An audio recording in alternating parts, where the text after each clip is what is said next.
Hai hai hai, Assalamualaikum. Ada mak lagi Besti. Alhamdulillah malam ke-28 Ramadan mi Besti. Masya Allah, tidak dirasanya di mau mi lagi orang lebaran. Bagaimana mi kabar puasa tak semua? Masih semangat jaki semua berpuasa? Jangan-jangan tidak mi karena pergi miano berburu baju baru. Ngomong-ngomong, malam ini saya akan melaksanakan sholat tarwih di Masjid Al-Markas Al-Islami Makassar. Singkat cerita, di sini saya sudah sampai di masjid. Di sini tuh macet sekali Besti karena ada pabalu-balu di masjid. Maksudnya di halaman masjid Besti. Jadi di sini orang sekalian nih pergi sholat tarwih juga dan berbelanja. Kalau mau Ki tidak ada paksaan, yang mau-mau saja Ji. Tapi rata-rata sih sekalian nih pergi tuh berburu baju baru di sini biasa orang. Inilah tampak dari depan Masjid Al-Markas Al-Islami Makassar.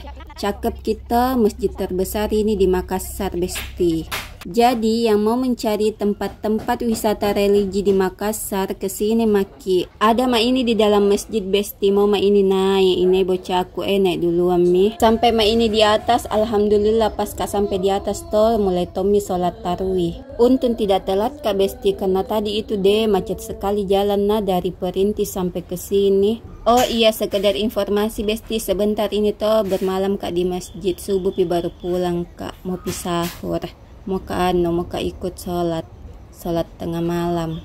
Biasanya itu berangkat kak dari rumah jam 00 pergi kak ke masjid, tapi sekarang mau kak rasakan Ki bagaimana rasanya menginap di masjid. Singkat cerita, di sini selesai orang sholat tarwih Besti. Di sini tuh mau kak dulu keluar sebentar, mau kak jalan-jalan sekalian juga mau ku belikan ini makanan bocah balitaku supaya tidak rewel Ki.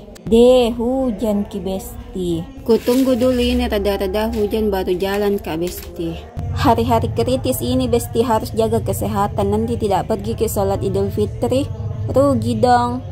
Oke Palek Besti, sampai di sini dulu ceritaku. Assalamualaikum, jangan lupa bangun sahur.